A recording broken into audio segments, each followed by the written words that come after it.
Atupele ndana so what?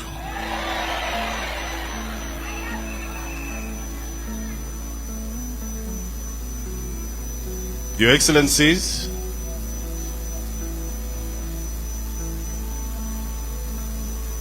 amene muli pano, the outgoing President, Right Honorable Lillian Patel,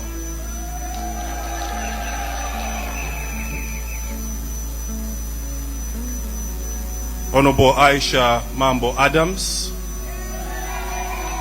amene muli Chairperson of this convention,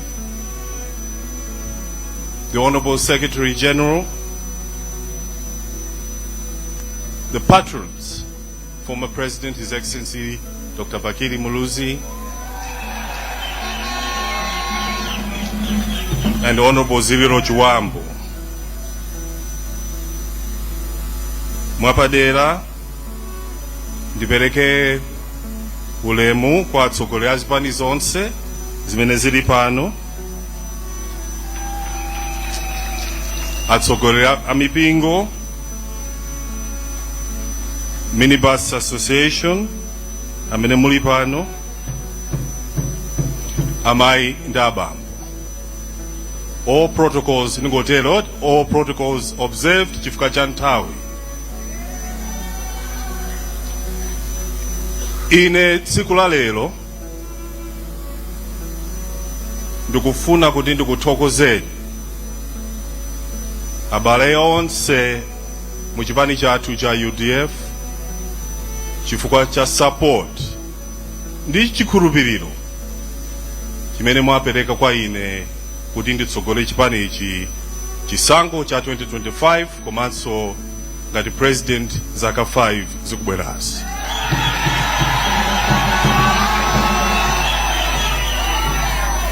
Mundulole mwapadera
zikomo.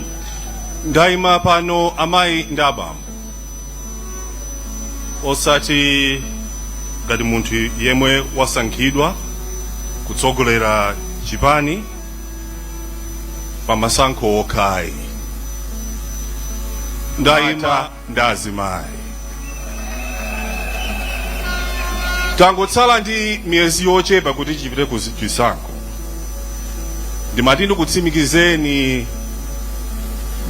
ma members athu a convention kuti chisankho cha 2025 chipani cha UDF chikhala torch bearer, osati ena aganize kuti chili mkhwapa mwa chipani china. Ayi,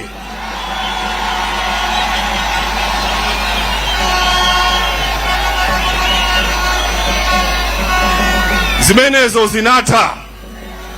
Ulendo uno tigwira ntchito kunsanje mpaka na kuchitipa midzi uliwonse chifukwa nthawi kupita mayindaba.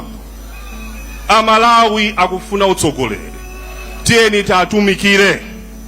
Ine ndimati ndikutsimikizeni kuti ndigwira nanu ntchito, ndizipereka, ndimenya kampeni imene sinamenye moyo wanga wonse.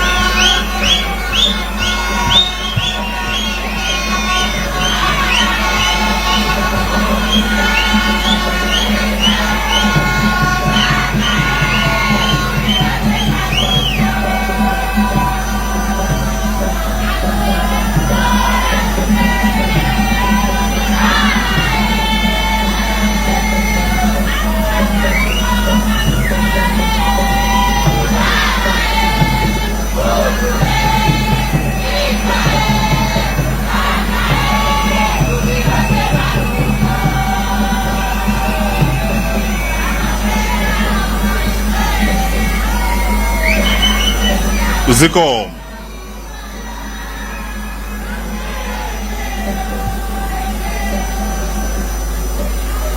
Ndikulankhula mawu amenewa amayindaba kuti ndikumbutse Malawi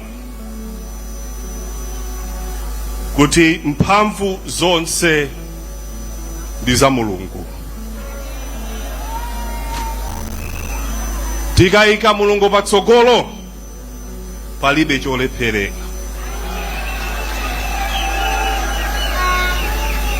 Mazaza onse yanachiuta. All power belongs to God.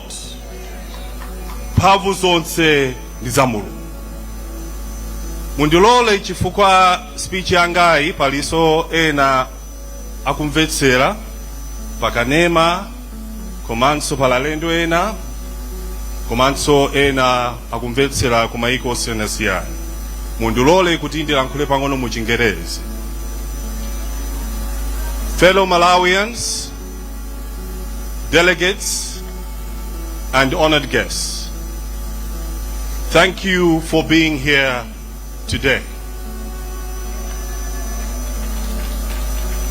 From the bustling cities of Lilongwe to the fertile fields of Mzimba and the serene shores of Lake Malawi to the highlands of Mulanje, we gather today on the edge of a new dawn for Malawi.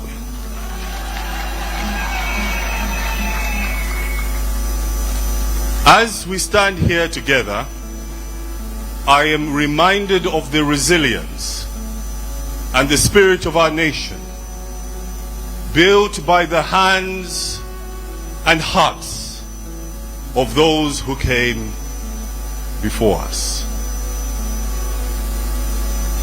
I stand here today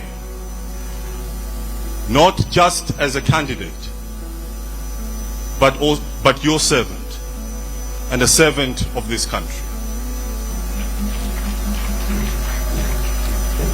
I'm also a Malawian, deeply committed to building on the legacy of the past and forging a brighter future for all of us. Malawi is a vibrant tapestry woven with the rich threads of many cultures, languages, and traditions. Our diversity, our differences should not divide us. It should strengthen us. As our ancestors said, Mutu modzi suse zadenga.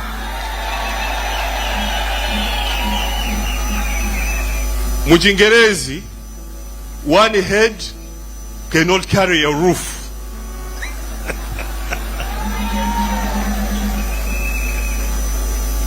Our strength lies in our unity.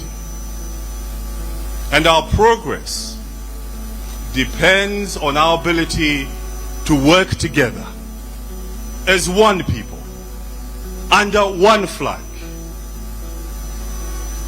The Bible reminds us, blessed are the peacemakers, for they shall be called the children of God.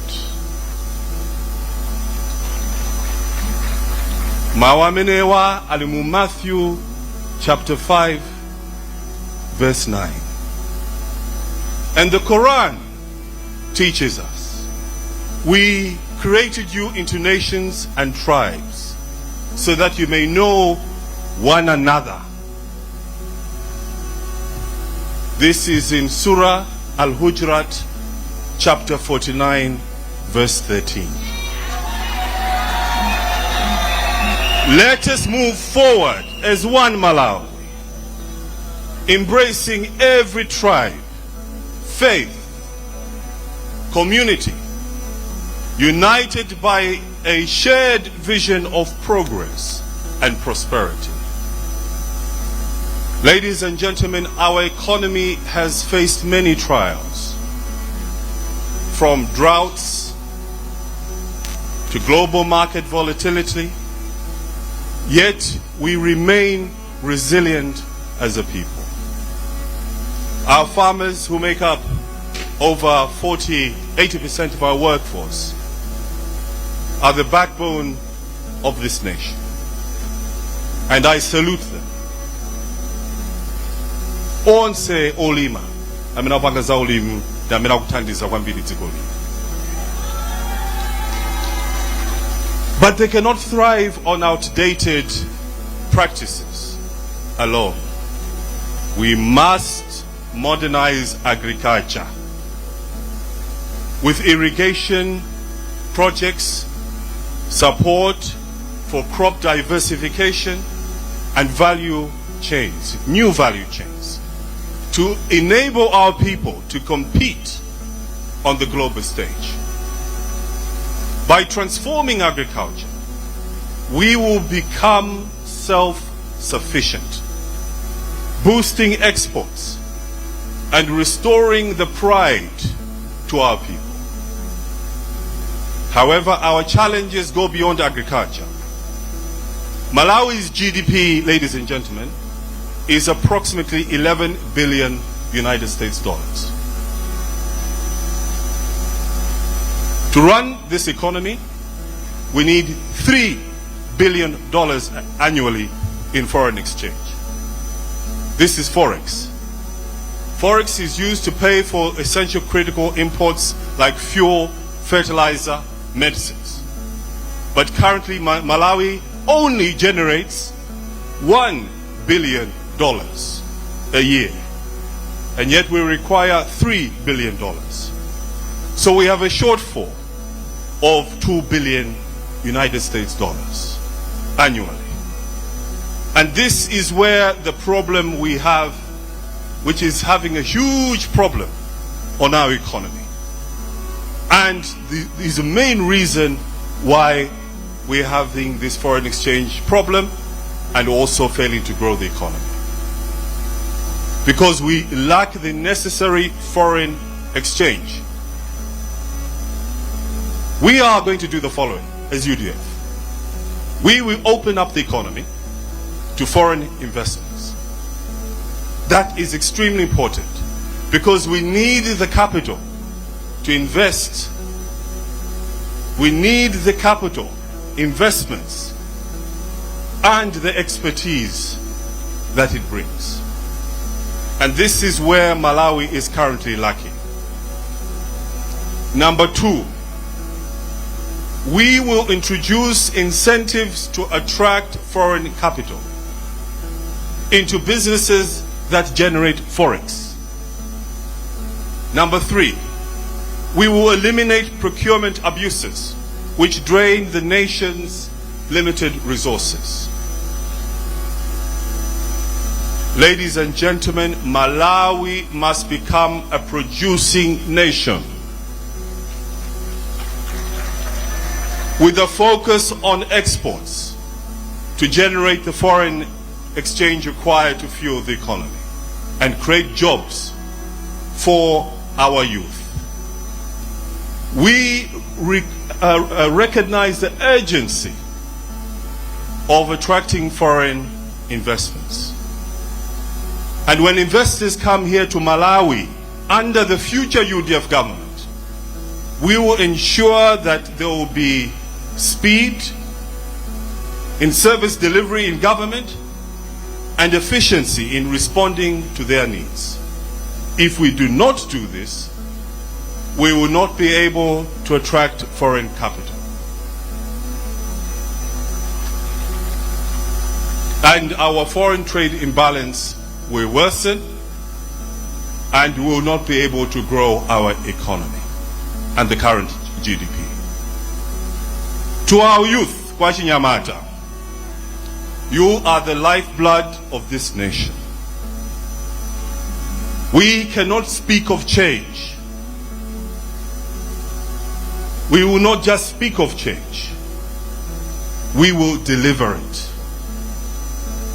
We will expand vocational training support for our youth. We will establish technology innovation hubs and create opportunities for youth entrepreneurship. Our young people, ladies and gentlemen, deserve a Malawi, deserve a country where dreams are nurtured and not stifled. To the women of Malawi, you are the pillars of our society. Your strength sustains us. Our families and communities will ensure in the UDF government that you have equal access to business loans. Azimai akale dimpata opeza ngongole ya mabizinesi. Chifukwa ife ya UDF timakhulupirira kuti Malawi akhale ndi ndalama, akhale ndi makobidi.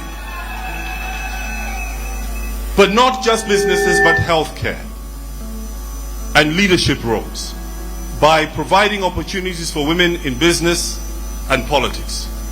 We will create an inclusive society that values every contribution.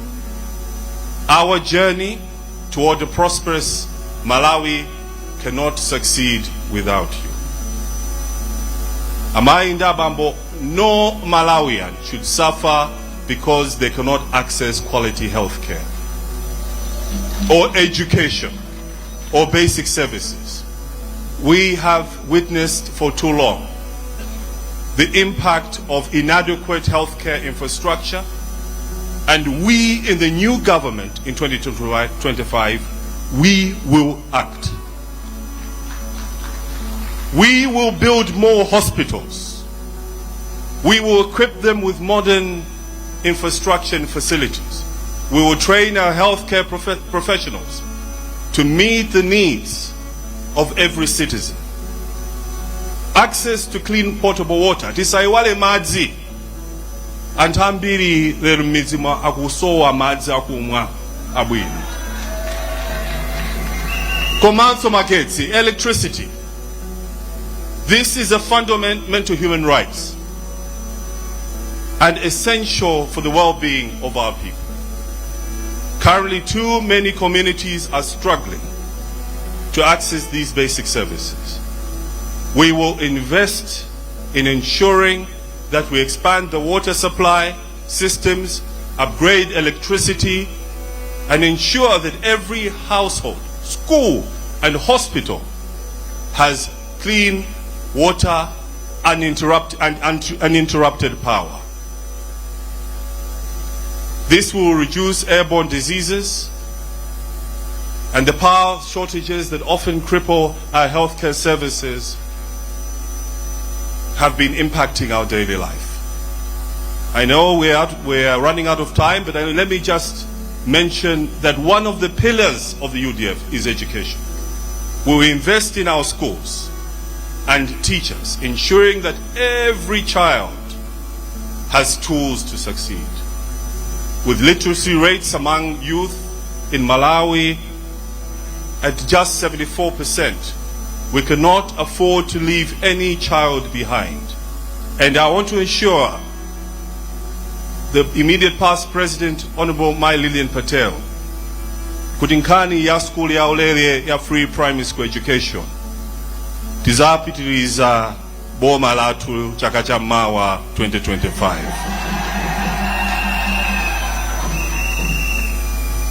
Education is a cornerstone of our nation's future, and we will provide scholarships for girls and boys alike because education is the key to unlocking the potential of our people.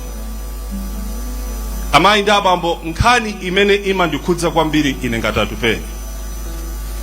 Chimene chandipangitsa kuti ndilimbe mtima kuti chisankho chikubwera chitithane nacho chinthu kachitidwe kameneka ndikatangale. Corruption, ladies and gentlemen, has stolen from us all.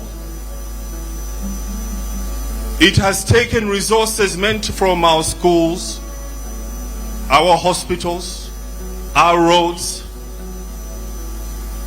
Under my leadership, we will root out corruption at every level. We will establish an independent anti-corruption body and bodies that will work in partnership with our civil society to monitor government spending and the delivery of public services. Public service, ladies and gentlemen, is a right. It is not a privilege. Every kwacha of public money will be spent on public good and not personal gain. We must and we will restore integrity to our institutions to ensure that Malawi's wealth benefits Malawians. If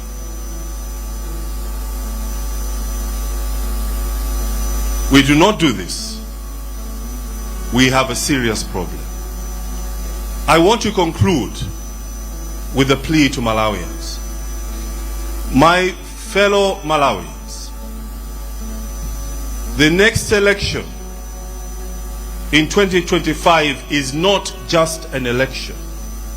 It must be a call for real change in Malawi.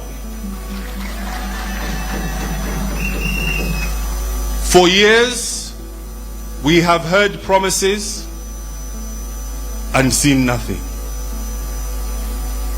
This is time for action. This is a time for a leadership that serves the people and not special interests. We need to build a nation, a Malawi, that works for everyone, every child, youth, the elderly, so that you can live in dignity wherever you are and that you can thrive in this country. As we move forward, let us seek strength and guidance from above.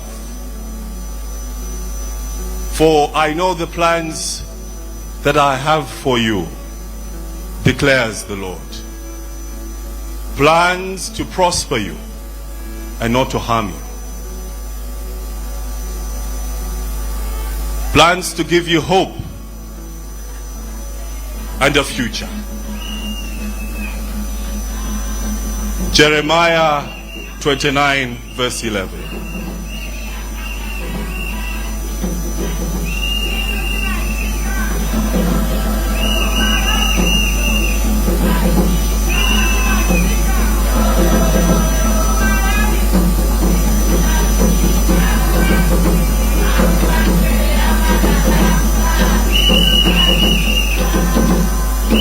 And also let us remember that indeed Allah will not change the condition of a people until they change what is in themselves. This is contained in Surah Al-Ra'd, chapter 13, verse 11 of the Quran.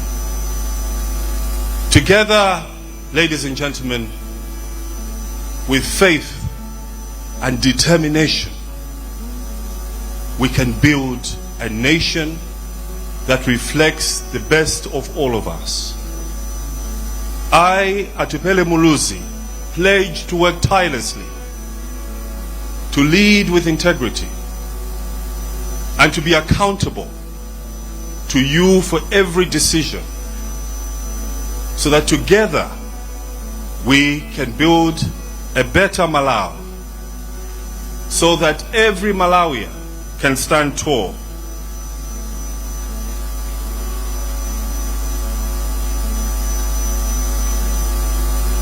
Young or old, with pride, to say, I am Malawian. Our new dawn This is our time. Let us not just vote for change. Let us become the change. Let us build a nation where our children can dream without limits, where our people can thrive without fear, and where our communities can prosper together. Together we will make history. Together we will rise. Together we will build a new Malawi. Thank you. May God bless you all. May God bless Malawi. Zikomo kwambiri.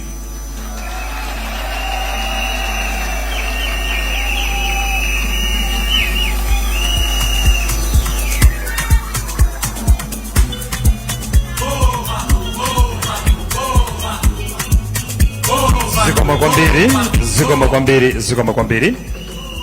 Mmene alankhuliramo tingathe kuona chifukwa chake acheya aiopa game eti akanagwesedwadi.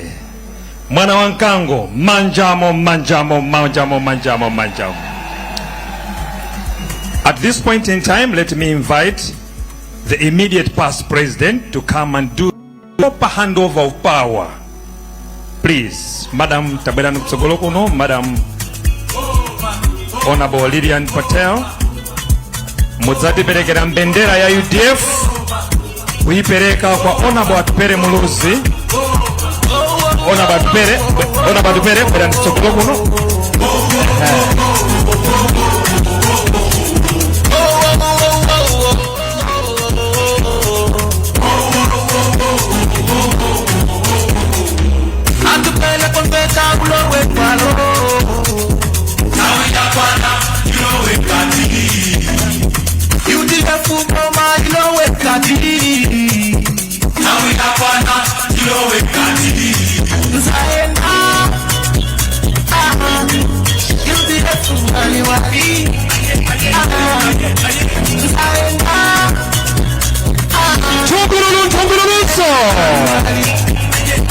Round of applause, Marikwaru. Yes. Power Handover.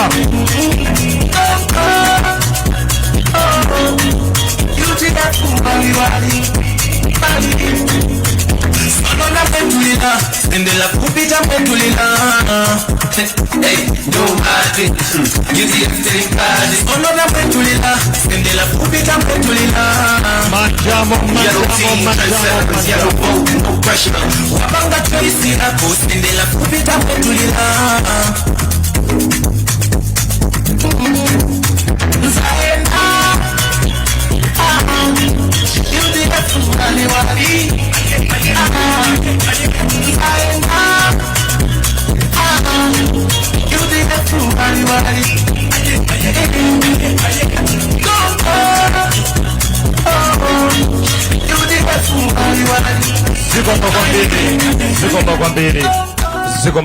Zikomo kwambiri. Timaliza motere.